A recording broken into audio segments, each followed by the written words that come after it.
राधा स्वामी जी, प्यारी साध संगत जी, आज के सत्संग का विषय है कि 5 नाम का मंत्र हर किसी को क्यों नहीं बताया जाता, और अगर कोई बता भी दे, कोई सत्संगी या कोई अविश्वासी बता भी दे तो क्या होता है।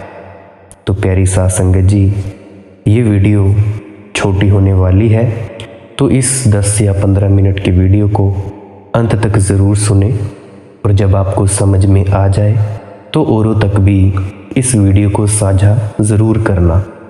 अब एक एकांत स्थान पे बैठें और ध्यान से सुने। नामदान होता क्या है, या नामदान के मंत्र क्या होते हैं, इसके विषय में बात करने से पहले हमें ये समझ लेना बहुत ही ज़रूरी है कि संत मत का असल में अर्थ क्या है, या ये जो राधा स्वामी मत है ये क्या है। संत मत के अर्थ से पहले हम राधा स्वामी मत के बारे में थोड़ा सा 2 लाइनों में जानते हैं। राधा स्वामी मत ना तो कोई पंथ है, ना तो कोई धर्म संगठन है। यहाँ पे ना तो कोई पादरी है, ना कोई पंडित है, ना कोई मौलवी है, ना कोई और कर्मकांड करने वाला है। इस मत में कर्मकांडों की तरफ से ध्यान हटाकर अंतर्मुख हमारा जो मन है वो अभी बाहरमुखी है। बाहरमुखी का मतलब हमारे शरीर से बाहर, अंतर्मुख का मतलब हमारे शरीर के अंदर। इस मत में यही शिक्षा दी जाती है कि बाहर से ध्यान को हटाकर अपने अंतर में प्रवेश करें। इसी तरह से राधा स्वामी मत को कोई धर्म समझने की भूल ना करें, और यदि कोई आपसे पूछे कि आप भाई कौन हैं, तो एक धर्म की तरह इसकी व्याख्या ना ही की जाए तो ही अच्छा है। अब थोड़ा सा हम ये भी जान लेते हैं कि संत मत क्या है। संत मत का अर्थ है संतों का मार्ग, सत्य का मार्ग, सही और आशावादी पथ, या संतों की राय। संत शब्द संस्कृत की धातु सद से बना है और कई प्रकार से प्रयोग हुआ है, जैसे कि सत्य, वास्तविक, ईमानदार, सही। इसका मूल अर्थ है सत्य जानने वाला, या जिसने अंतिम सत्य अनुभव कर लिया हो। संत शब्द से अर्थ आमतौर पर एक अच्छे व्यक्ति से लिया जाता है, लेकिन इसका विशेष अर्थ मध्यकालीन भारत के संत कवियों से ही लिया जाता है। संत को उसके स्वभाव, उसके लक्षण द्वारा पहचानना बहुत कठिन हो सकता है, क्योंकि संत कभी अपने आप को स्वतः प्रकट नहीं करते। वे अपने आप को छिपाने का ही प्रयास करते हैं। संत एक आम जिंदगी जीते हैं, गृहस्थ जिंदगी जीते हुए संत मत का प्रचार करते हैं। संत कभी करामातें और चमत्कार दिखाने में विश्वास नहीं रखते हैं। वे इसे सर्कस के खेल समझते हैं। सर्कस का खेल कोई भी कर सकता है। वे केवल शुद्ध रूहानियत का ज्ञान देते हैं और अपना नूर एवं प्रकाश सब ओर बिखेरते हैं। वे परमात्मा द्वारा दिए गए कार्यों को पूरा करते हैं, जिस कार्य का नाम है दूसरे जीवों को मुक्ति प्रदान करवाना। संत स्वभाव का ही नाम होता है। संत संयमी, मधुर स्वभाव वाले और पवित्र होते हैं। वे किसी वस्तु की प्राप्ति के लिए विशेष प्रयत्न नहीं करते। वे सरल भोजन करके शांत रहते हैं। उनकी बुद्धि काम, क्रोध, लोभ, मोह से हटकर होती है। वैसे तो संतों की व्याख्या की नहीं जा सकती, पर जितनी भी व्याख्या इन 4 लाइनों में मुझसे इस अज्ञानी बुद्धि से हो पाई है, तो ये बस इतना ही है। अब बात आती है कि असली संत या पूर्ण संत कौन होता है। वैसे तो इस दुनिया में बहुत से व्यक्ति अपने आप को संत, महात्मा, साधु, मुनि कहलाते हैं, पर करोड़ों में से कोई एक ही व्यक्ति ऐसा होता है जो पूर्ण संत होते हैं। पूरी दुनिया में भी अभी हो सकता है कि करीब करीब 10 या 15 संत हों, या हो सकता है 20, क्योंकि गुरु नानक देव जी ने कहा था कि कोटिन में कोई एक चलत है, कोटिन चलत है एक पहुँचत है, कि करोड़ों में से एक चलता है। फिर से सुने, करोड़ मनुष्यों में से उस अध्यात्म के मार्ग पर एक चलता है, और जो वो चलते हैं उन चलते गए व्यक्तियों के करोड़ों में से भी एक व्यक्ति उस परमात्मा का अनुभव करता है। तो खुद ही देख लें कितनी छोटी संख्या है। असली संत कौन है? वैसे तो मैं इसकी परिभाषा कर नहीं सकता, पर फिर भी जो भी अपने अनुभव से जान पाया हूँ, तो असली संत या पूर्ण संत केवल वही होता है जो नाम का भेद बताए। जैसे कि स्वामी जी महाराज जी ने कहा था, गुरु मिले जो धुन का भेदी। धुन मतलब नाम, नाम को हम और भी कई शब्दों से, कई नामों से जानते हैं। अनाहत नाद, बांगे आसमानी, कलामे इलाही, निदाए सुल्तानी, कलमा आदि और कई नामों से हम इस नाम को या शब्द को जानते हैं। फिर से समझें, असली संत वही होता है जो उस अनाहत नाद या शब्द धुन को सुनते कैसे हैं उसकी विधि बताए, और हमें वो 5 नाम या मंत्र जो उसके द्वारा सिद्ध किए गए होते हैं वो बताए। अब देखें, जब कोई संत गुरु दीक्षा या नामदान देता है तो उस समय होता क्या है, इसको हम संक्षिप्त में समझेंगे, और कल की आने वाली वीडियो में हम ये जानेंगे कि मंत्र सिद्धि क्या होती है, मंत्र क्या होते हैं। उससे पहले अब की वीडियो में हम जानते हैं कि भाई जब हम नामदान लेने जाते हैं तो उस वक्त क्या होता है।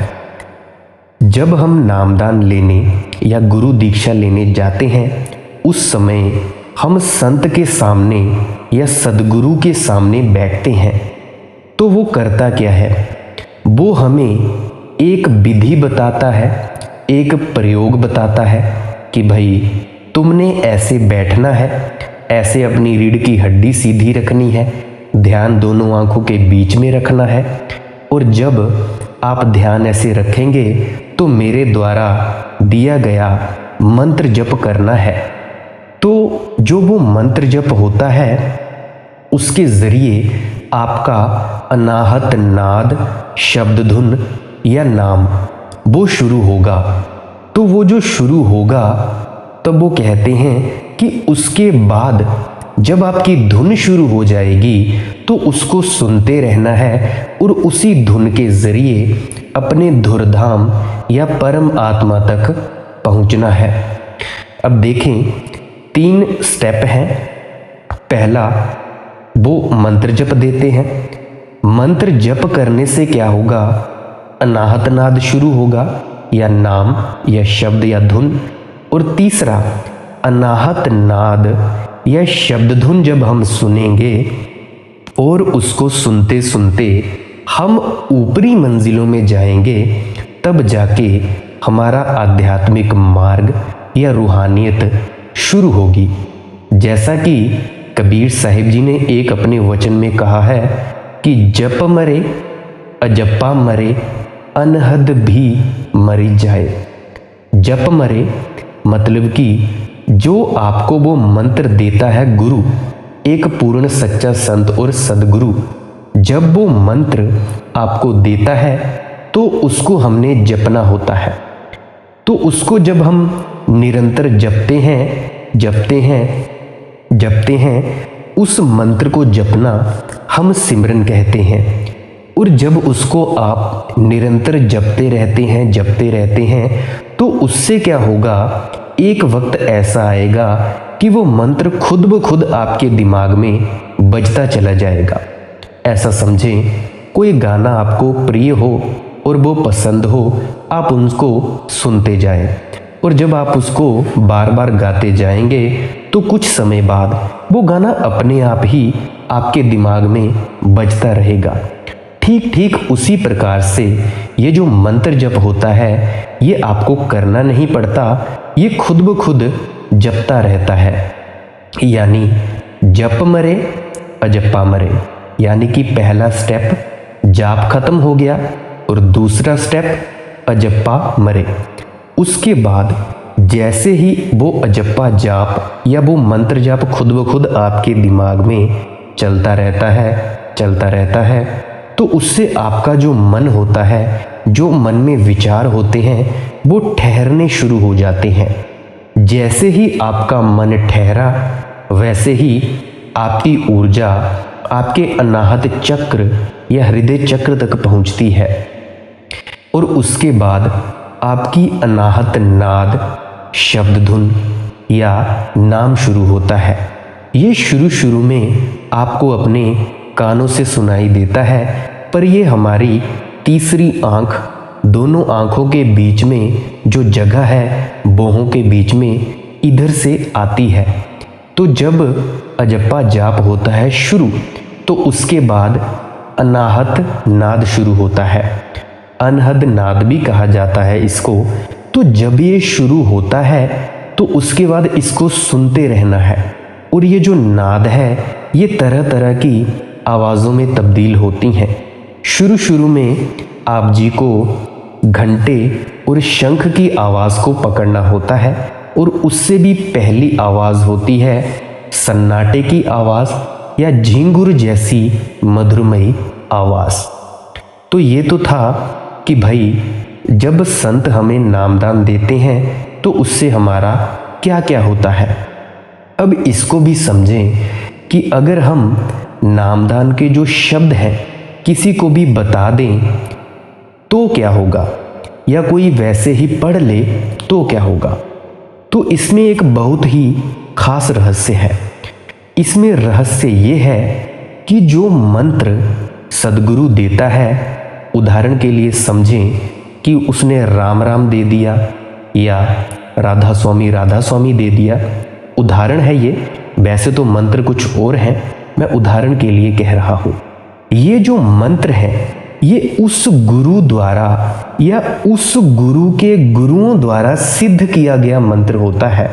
जैसे कि हमारा गायत्री मंत्र है, ओम भूर्भुवस्वः तत्सवितुर्वरेण्यं भर्गो देवस्य धीमहि धियो यो नः प्रचोदयात्। जैसे ये गायत्री मंत्र है, इसको भी सिद्ध मंत्र कहा जाता है, ओम नमः शिवाय, और भी बहुत सारे मंत्र हैं। उसी तरह से जो मंत्र सदगुरु ने दिया वो उसके द्वारा सिद्ध किया गया होगा। मंत्र सिद्ध करने से अभी मैं थोड़ा सा आपको संक्षेप में बता रहा हूँ, डिटेल्ड वीडियो मैं अगली में बताऊँगा कि मंत्र क्या होता है, मंत्र सिद्धि क्या होती है, कैसे मिलती है। फिलहाल के लिए हम ये जानते हैं कि सिद्धि शॉर्ट में जानते हैं कि क्या होती है। मंत्र सिद्धि का मतलब उन शब्दों में इतनी चेतना तरंगे फूंक देना कि वो मंत्र जैसे ही बोला जाए तब वो चीज़ होने लगे जिसके लिए वो मंत्र बनाया गया हो। ऐसा समझें कि जब सदगुरु आपको अपने मुख से वो मंत्र देता है तभी, केवल तभी वो मंत्र चेतनावान होता है, क्योंकि अगर आप उसके मुख से सुनेंगे वो मंत्र तभी उसमें चेतना डलेगी, वो शक्ति होगी। और जब वो शक्ति होगी तो उसका एक कारण है, उसका एक मुख्य उद्देश्य है। उस मंत्र का उद्देश्य है आपके अंदर अनाहत नाद को चालू कर देना या आपके मन के विचारों को रोक देना। तो जैसे ही वो मंत्र आपको मिलेगा केवल गुरु के द्वारा ही सुना गया मंत्र काम करेगा।